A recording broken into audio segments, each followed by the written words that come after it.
All right, so today we're going to work on our EOC review number 5, exponential functions. I'm going to go ahead and share my screen. Okay. All right, I've pre-worked out the problems so that the video wouldn't take so long because we don't have a whole lot of time. Here we go. Function f of x, which is the same as saying y is equal to 2, and you got 2 times 2 to the x power, where this first number right here, this is your starting amount or your y-intercept, and the second number is your common ratio. And this is an exponential function because x is an exponent here, and it's written in the standard form for exponential functions, which is y is equal to a times b to the x power, a times b to the x power, okay? All right, so look at how this works, okay? This works just like this. All right, so this is my starting equation where my y-intercept is 2, so you know it started here. And look at what they're doing. They're adding some number to get here. So look at what happened. You move to get from here to here, it went down 1, 2, 3, 4, 5 times. So that number is a -5. So that's how they got -5 for k, because the function actually shifted from 2 down here to a -3, which is shifted 5 places. So answer for k is -5. All right, number 2, it says Monica did an experiment to compare 2 methods of warming an object. The results are shown in the table below. When we look at the tables, x is always time. Then we got y for the first method is here, and y for the second method is here. So let's look at this first equation. Look at what we noticed. This first number, our zero number, is 0. So we automatically know that this is not an exponential function, because remember, with exponential functions, you multiply to get to the next number. Well, anything you multiply times 0 is going to keep giving you 0. So this is not an exponential function. So what am I adding or subtracting? Well, to get from here to here, I have to add 5. And from here to here, I added 6. This is not a constant rate of change here. This is a nonlinear function because it's not going up by the same amount. It's not, you're not adding or subtracting by the same amount as you go up. So let's look at this one, okay? From here to here, you multiply times 2 to get 3. Then you multiply 3 times 2 to get 6. So you're multiplying by 2. You're multiplying by 2. So again, constant rates are where you add or subtract to get to the next number. Exponential functions is when you multiply to get to the next number. And your multiplication has to be written in your, it has to be written in terms of multiplication. So if it looks like it's dividing by 2, you're going to say it's being multiplied by 1/2, because dividing by 2 is the same as multiplying by 1/2, okay? All right, so now we choose the best answer. Here it says, the temperature using both methods changed at a constant rate. They did not. Neither one of these were at a constant rate. The temperature using both methods changed exponentially. Only this one changed exponentially because it's being multiplied by the same number to get the next number, okay? So no. The temperature using the second method is constant. This is the second method right here. It is not a constant rate. It is growing exponentially, so no. And the last one says that the temperature for method 2 is exponential. That is true. It is exponential. So D is your answer there. Number 3, the value of the antique car was modeled. This is the function right here, okay? This is that function here. All right, in order to figure out, says where X is the number of years, this is X right here, is the number of years since 2005. What is the approximate rate? All right, so you're gonna use the formula B is equal to 1 plus R. That's where they get this right here from. This is B. Where did they get this B from? Because this is what B looks like. Well, this 2/3 is right here. So we have to find let me back it up.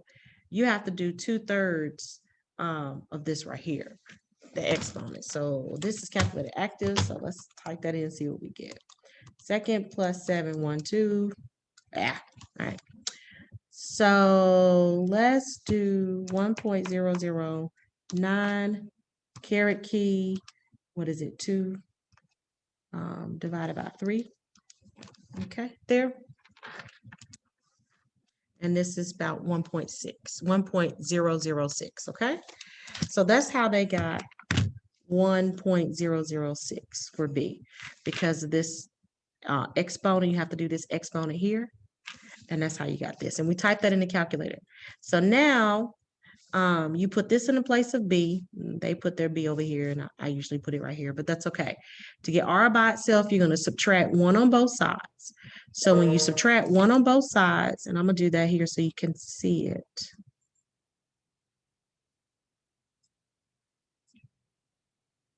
This gives me 0.006. Okay, and so now I'm going to move the decimal over 2 times, 1, 2.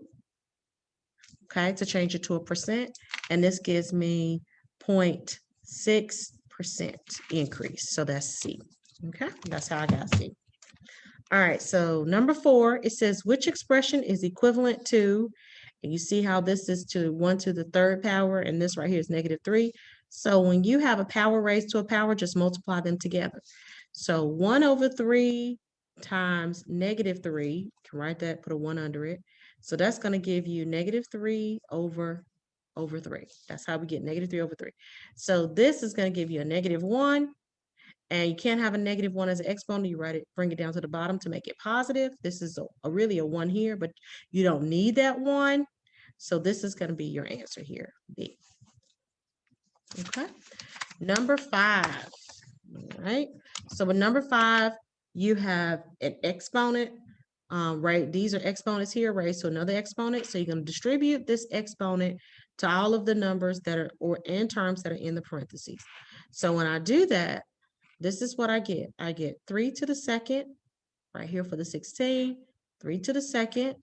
I multiply it times, and I can do this out to the side.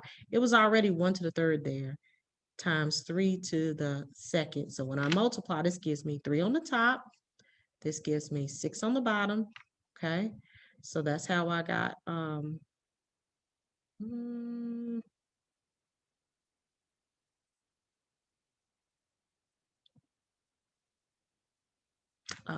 wait a minute. It's supposed to be 1, 6. I was like, what in the world did I do? This is 12. Okay. So that's how I got 3 over 12. Okay. And then this is -2 right here. So I'm going to multiply it. Remember, power over power, and multiply this. That's 3 over 2. Put this over 1. So this gives me -6 on the top and +2 on the bottom. Okay, so that's how I got this. All right, so let me erase those so I have some space, just in case I need some more space for some more explanations, and I do. So 3 over 2 times this right here. So we got -1 over 6 times 3 over 2. And this gives me -3 on the top, and this gives me 12 on the bottom. So that's how I got this.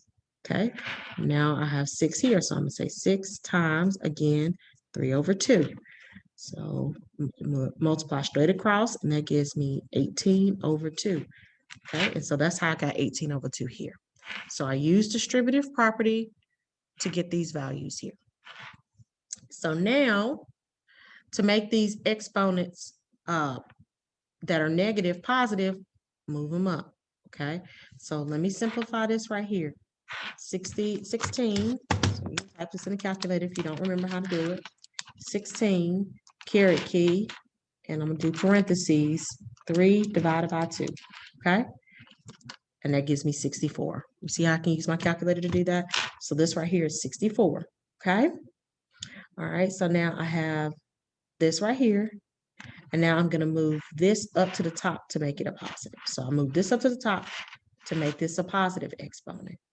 And then I move this down to the bottom to make it a positive exponent.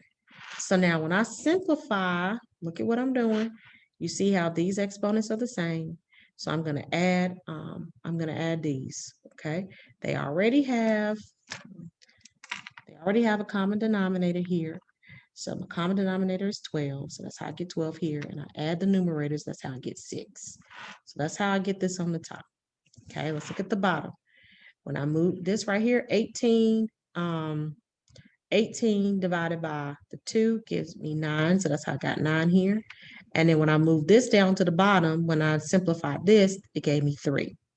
So now I can add the exponents, and that's how I get 12 here. Okay, that's how I get 12 here. All right, so now we're going to reduce this fraction. This fraction reduced is this 1/2. So this is the answer that I'm looking for here, and that's D. Okay, and that's D. You have to just take your time. You have your calculator so you can simplify with problems like that. Just make sure that you leave it in exponent form, which is what we did. The value V of the car can be expressed by, and this is the equation here, where T is the number of years since the car was purchased to the nearest tenth of percent. What is the monthly rate of depreciation? All right, so here again, your depreciation equation that you're going to use, instead of up here where we use B is equal to 1 plus R, you're going to use B is equal to 1 minus R. You're going to use this because this is depreciation. It's exponential decay. So your B here is 0.82 is equal to 1. Okay. So now in order to get R by itself, you have to first subtract the 1. So we subtract 1 on both sides. That gave us this negative, this gave us this right here, which is negative 0.18. Okay, bring down this, we got negative R, divide both sides by -1, and that gives us 0.18. To write 0.18 as a percent, you can move it over 2 times to the right. Some people just multiply it by 100, which is the same as moving it 2 times to the right. So that's going to be 18%. That's D. Okay. All right. Number 7, it says the current student population of Brentwood Student Center is 2,000. The enrollment at the center increases at a rate of 4%. Okay. So this is exponential growth because it increases 5%. To the nearest whole number, what is the student population to the closest to 3 years? So we write the exponential growth formula. This is exponential growth formula. Remember, A is the starting amount, which is that 2,000. We got 1. We change our percent to a decimal. So that's instead of 4%, that's 0.04. And we add it to the 1 here. This is how we get this. And then we're going to raise it to the third power because it's 3 years. So our T is going to be 3 years. So then when we type that in the calculator, this is what we get. And I'm going to type it in. So when I type that in, this is what that looks like. 2,000 parentheses 1.04, and then we got caret key to the what, third power, and this is what we get right here. And we're rounding it to the nearest whole number because that's what it told us to do. So this is 2,250. Okay. All right, so this is our answer. It says Mr. Smith invested $2,500 in his savings account that earns 3% interest rate compounded annually. So that's every single year. Okay. It says that. So N is once a year. He made no additional deposits or withdrawals. Which expression can be used to determine the number of dollars? So you have the starting amount that goes here, parentheses 1 plus the percent is 3% written as a decimal. You can put over 1 because N is equal to 1. It's been compounded only 1 year. And to the NT power, that's your N again is 1. And then remember, your years is what? 4 years. So we substitute all the numbers that we needed. Again, the starting amount, the principal amount is here. The 1 is a part of the formula. This is compound interest. Make sure you know the compound interest formula. Okay. You got R. Make sure you change your percent to a decimal when you did. Your N is your compounded amount. Annually means once a year. Okay. And then, so these two numbers are the same because N is twice in this formula and 4 years. So this is what your formula looks like. You can simplify this right here. So this is going to give me 1.03. Okay. And that's this one right here. Okay. That's the same as this. All right. So let's look at number 9.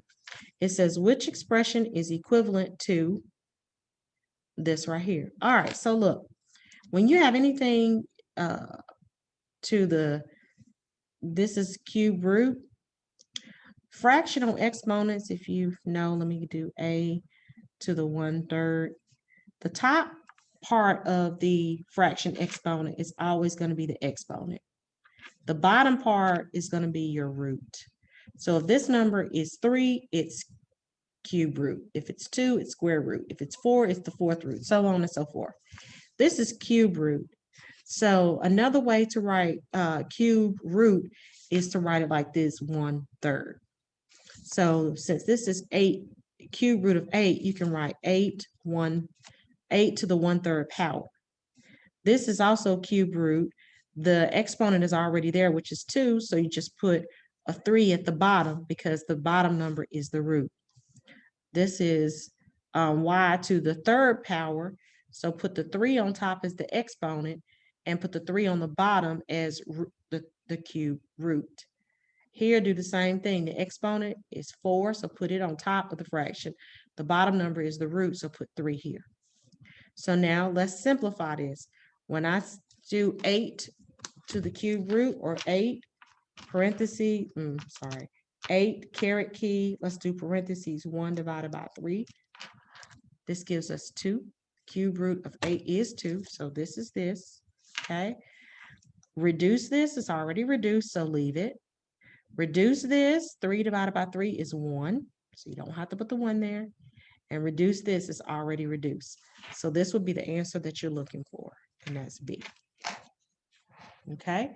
Number 10, it says the table below shows the average weight of the type of plank after several weeks. Okay. So what are they looking for? They're looking for the average rate of change. The formula for rate of change is M is equal to Y2 minus Y1 over X2 minus X1. It's the formula for slope and rate of change. Use the same formula, okay? They're talking about from 8 weeks to 12 weeks. So these are your 2 ordered pairs. You got 8, 0.04. This is your X1, Y1. And then you have 12, 0.49. This is your X2, Y2. All right, so now you substitute these into the equation. So at the top, you have 40.49 minus 0.04. Then you have 12 minus 8. And so on the top, when you get this, you can type this into your equation. Type this into your equation. Type this into your calculator. 49 minus 0.04. And that gives you 0.45. And this gives you 4 on the bottom. Okay, so let's reduce that. Let me rewrite this. 0.45 divided by 4. So let's reduce that completely so we can get a decimal. So we got 0.45 divided by 4. And this is what this gives me here, 0.1125. And that's D here. Okay. The last one, it says Trina has a college fund started with a deposit of $10,000. It's the starting amount, which earns 5% annually. Okay, so every year it earns 5%. It says no other monetary deposits, so no other deposits, no other money is being deposited. How much money will Trina have in her fund at the end of 3 years? So T is 3 years. So we're going to use compound interest because it's giving us a compound interest amount. Okay. and it's saying annually, so n is equal to 1. Or you could have just used the exponential growth formula, but that's okay. Y is equal to compound interest, or you could say A is equal to P parentheses 1 plus R divided by E to the NT power. Your P is your principal amount or your starting amount, which is the 10,000.